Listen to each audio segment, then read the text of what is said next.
اب جو بڑی اہم چیز دیکھنے والی وہ یہ کہ اس اہل بیت کا جب تذکرہ ہو گیا، اس میں مولا علی شیر خدا کہاں کھڑے ہیں؟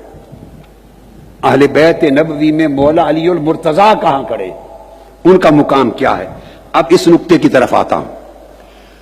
حدیث صحیح سنا رہا ہوں، اور وہ حدیث صحیح بھی صحیح مسلم کی حدیث، جس میں کسی جرح کی کوئی ضرورت نہیں، حدیث صحیح ہے، اور سینکڑوں کتب حدیث میں ائمہ حدیث نے بطور صحیح سند اور حسن سند روایت کی۔ اور روایت کون کر رہی ہیں اس حدیث کی؟ ام المومنین سیدہ عائشہ صدیقہ رضی اللہ تعالی عنہا۔ حدیث کی راوی سیدہ عائشہ صدیقہ رضی اللہ تعالی عنہ ام المومنین، حدیث مسلم شریف۔ ام المومنین فرماتی ہیں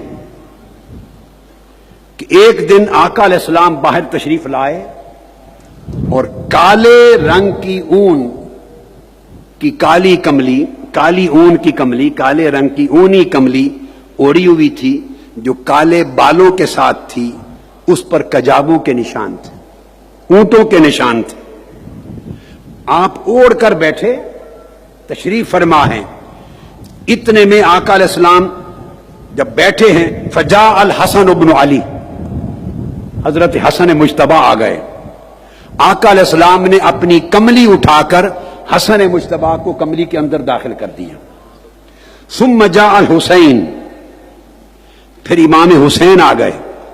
آقا نے کملی اٹھا کر حسین کو بھی داخل کر دیا، فداخل معه۔ ثم جاءت فاطمہ، پھر فاطمہ الزہرا آئی، فادخلها، کملی اٹھا کے ان کو بھی اندر داخل کر دیا۔ ثم جاء علی فادخلہ، پھر حضرت علی آئے، آقا نے کملی اٹھا کر ان کو بھی کملی کے اندر داخل کر لیا۔ ایک بات مجھے بتائیں، آپ میں کئی لوگ دادا ہوں گے، کئی نانا ہوں گے، کئی دادا ہوں گے، کئی نانا ہوں گے۔ میں بھی دادا بھی ہوں، نانا بھی ہوں۔ میں بھی پیار کرتا ہوں اپنے پوتے پوتیوں، نواسے نواسیوں کے ساتھ۔ مجھے علم ہے کہ پیار کی انتہا کیا ہوتی، مجھے علم ہے کہ پیار کی، بولیے، انتہا کیا ہوتی ہے، مجھے اندازہ ہے آپ کو بھی ہوگا۔ آپ اس کو جس حد تک بھی لے جائیں، اپنے چشم تصور میں لے جائیں، انتہا تک پہنچ جائیں اپنے تصور میں محبت۔ کبھی ایسا بھی دیکھا کہ ایک کملی اور اونی چادر اوڑھ کے بیٹھے ہیں، اس میں آپ ایک پوتے کو بھی کملی کے اندر بٹھا لیں، دوسرے پوتے کو بھی بٹھا لیں، نواسے یا نواسے کو دوسرے کو بٹھا لیں، دو نواسوں کو، اپنی شہزادی اپنی صاحبزادی کو کملی چادر کے اندر بٹھا لیں، داماد کو بھی بلا کے، کزن ہے اس کو بھی اندر بٹھا لیں۔ کبھی آپ نے اپنی محبت میں، وارفتگی میں ایسا کیا کہ 4 ٹن اپنی چادر کے اندر اٹھا کے ڈھانپ کے بیٹھ جائیں؟ کبھی کیا؟ مجھے بتائیں، کبھی کسی نے کیا ہو؟ ایمانداری سے ہاتھ کھڑا کر دے۔ میں نے کبھی نہیں کیا، میں نے کبھی نہیں کیا۔ حد ہوتی ہے، چلو پوتے نواسی کو اس کو کر کے بندہ کر لیتا ہے، پیار سے گلے لگا لیا، بٹھا لیا، میں کرتا رہتا ہوں، چادر کے اندر چھپا لیا، ہو جاتا ہے۔ چلو 2 پوتے پوتیاں ہیں، 2 نواسے نواسیاں، دونوں کو گود میں بٹھا کے اوپر کملی ڈال لی، چادر ڈال لی، سمجھ میں آتی ہے۔ اس سے اگلی بات سمجھ میں نہیں آتی، بڑی صاحبزادی کو بھی کملی کے اندر ڈال دیں اور داماد کو بھی کملی کے اندر ڈال دیں، چادر کے اندر، کزن کو۔ ایسا میں نے کبھی کسی کو کرتے نہیں دیکھا، بس نہ کبھی سنا ہے سوائے تاجدار کائنات محمد مصطفیٰ کا۔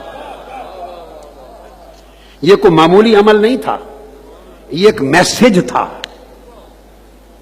یہ ایک میسج تھا کہ تم یہ کام نہیں کر سکتے۔ میں علی کو اپنی کملی کے اندر بغل میں لے کے بیٹھا ہوں، ادھر فاطمہ الزہرا کو کملی کے اندر چھپا کے بیٹھا ہوں۔ اب جو علی پر زبان درازی کرے گا وہ میری ذات پر کرے گا، جو فاطمہ الزہرا کی طرف انگلی اٹھائے گا وہ میری ذات پر اٹھائے گا، جو حسن حسین پر اٹھائے گا وہ میری ذات پر اٹھائے گا۔ ایک میسج دینا تھا، اور کیا کن کے سامنے؟ تاکہ میسج پوری امت کو ان کے ذریعے دیا جائے جن کو ام المومنین کہتے ہیں، حضرت عائشہ صدیقہ رضی اللہ تعالیٰ عنہ۔ تاکہ بڑا سے بڑا خارجی بھی انکار نہ کر سکے۔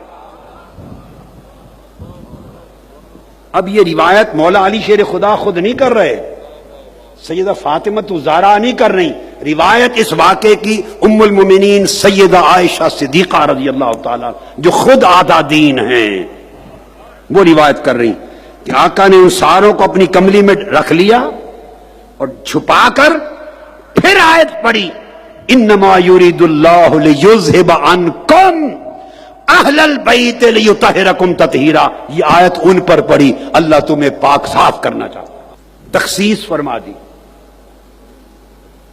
اب جو حضور کی کملی میں چھپ کر حضور کے ذات اقدس کا حصہ بن کے بیٹھے ہیں، ان سے محبت اور ان کے جلسے جلوس اور ان کے نعرے اور ان کی شان کے ترانے گانا مومن کو یہ زیب دیتا ہے، یا ایسے نعرے اور ایسے ترانے کہ جو مولا علی المرتضیٰ کے بارے میں شک و شبہ پیدا کر دیں؟ ایمان کیا کہتا ہے، نسبت محمدی کیا کہتی ہے، مصطفیٰ کا حیا کیا کہتا ہے، حضور کی محبت کیا کہتی ہے، میرے آقا کا عمل کیا کہتا ہے؟ مومن کبھی ایسا کام نہیں کر سکتا جو ذہن کو بانٹ دے، ان کی محبت پر جا کر تقسیم کر دے۔